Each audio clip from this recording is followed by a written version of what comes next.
Hello बच्चों, let's read the question. Question में कह रहे हैं चूज इनकरेक्ट स्टेटमेंट। चार स्टेटमेंट दे रखे हैं, इनमें से इनकरेक्ट बतानी है कौन सी है बच्चों। ओके, देखो यहाँ पर इसमें कह रहा है कि beryllium carbonate is kept in atmosphere of CO2 since it is least thermally stable. बिल्कुल सही बात है बच्चों, करेक्ट स्टेटमेंट है। देखो बेरिलियम कहाँ पर आता है, ग्रुप 2 में आता है बच्चों, एल्कलाइन अर्थ मेटल है। Okay, beryllium, magnesium, calcium, strontium और बेरियम बच्चों, इनकी जनरल वैलेंस शेल कॉन्फ़िगरेशन होती है NH2, दो इलेक्ट्रॉन है वैलेंस शेल में, डाई पॉजिटिव कैटायन की तरह ही रह सकते हैं बच्चों इस तरह से।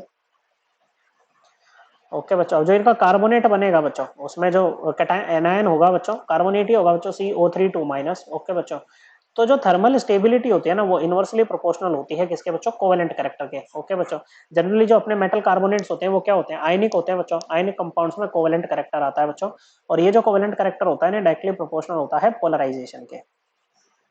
अब पोलराइजेशन दो फैक्टर्स पे डिपेंड करती है, कैटायन की पोलराइजिंग पावर पे और एनायन की पोलराइजिबिलिटी पे।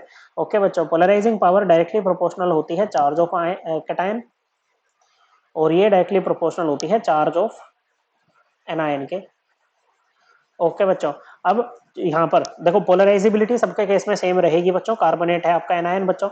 ओके, और कैटायंस का चार्ज भी सेम है बच्चों। ओके, जब चार्ज सेम हो जाए तो हम साइज की तरफ जाते हैं बच्चों। ओके, तो कैटायन के साइज के इनवर्सली प्रोपोर्शनल होती है पोलराइजिंग पावर। ओके बच्चों, और एनायन के साइज के डायरेक्टली प्रोपोर्शनल होती है पोलराइजिबिलिटी। ओके बच्चों, देखो ये इनवर्सली प्रोपोर्शनल क्यों है, पोलराइजेशन में होता है। ये आपका कैटायन है बच्चों, कैटायन का न्यूक्लियस है, और ये आपका एनायन है, एनायन का न्यूक्लियस, इसकी इलेक्ट्रॉन डेंसिटी। तो ये इसको इस तरह से अपनी तरफ डिस्टोर्ट करके पोलराइज करके थोड़ा बहुत शेयर कर लेता है इलेक्ट्रॉन क्लाउड को, जिससे कोवेलेंट कैरेक्टर आता है बच्चों। तो अगर कैटायन का साइज बढ़ाओगे ना बच्चों, तो न्यूक्लियस अंदर धंसता चला जाएगा, और वो क्या नहीं कर पाएगा बच्चों, अच्छे से अट्रैक्शन नहीं लगा पाएगा। ओके बच्चों, क्या नहीं कर पाएगा बच्चों, अच्छे से अट्रैक्शन नहीं लगा पाएगा। ओके बच्चों, तो डाउन द ग्रुप जब हम मूव करते हैं तो हर स्टेप पे एक एडिशनल शेल ऐड होता है, जिससे साइज इंक्रीज करता है बच्चों।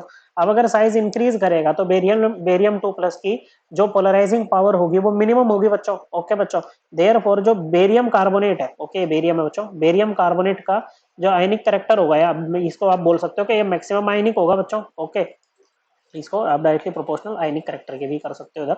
ओके बच्चों, और बेरिलियम 2+ साइज सबसे छोटा, पोलराइजिंग पावर सबसे ज्यादा बच्चों, इसीलिए BeCO3 क्या होगी बच्चों, आपकी लीस्ट आयनिक होगी बच्चों, इसीलिए लीस्ट थर्मली स्टेबल है बच्चों। और इसको हम बच्चों, ओके, इसको प्रोटेक्ट करने के लिए क्या करते हैं बच्चों, इसको एटमोस्फेयर ऑफ CO2 में रखा जाता है। तो ये स्टेटमेंट एकदम करेक्ट है बच्चों।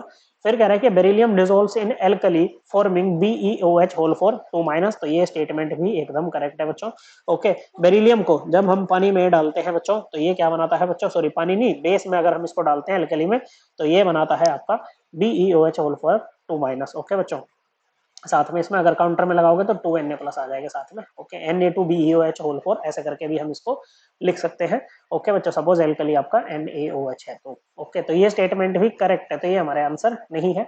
फिर कह रहे हैं कि BeF2 forms complex ion with sodium fluoride in which beryllium goes with cation. Okay बच्चों, देखो BeF2 है, सोडियम फ्लोराइड के साथ इसका कॉम्प्लेक्स बनेगा बच्चों, जो कि होता है आपका Na2BeF4। ओके बच्चों, अब इसको अगर आप इस तरह से लिखते हो ना, ओके, आयंस की फॉर्म में तोड़ दो तो ये बनेगा 2Na+ BeF4 2-। ओके बच्चों, तो जो बेरिलियम है क्या वो कैटायन के साथ गया है, नहीं बच्चों, वो तो एनायन के साथ गया है ना बच्चों, किसके साथ, एनायन के साथ। तो ये स्टेटमेंट इनकरेक्ट है, तो ये हमारा आंसर होगी बच्चों।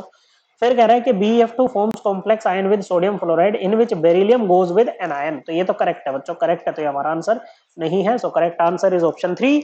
आई होप आपको एकदम क्लियर हो गया होगा। थैंक यू बच्चों।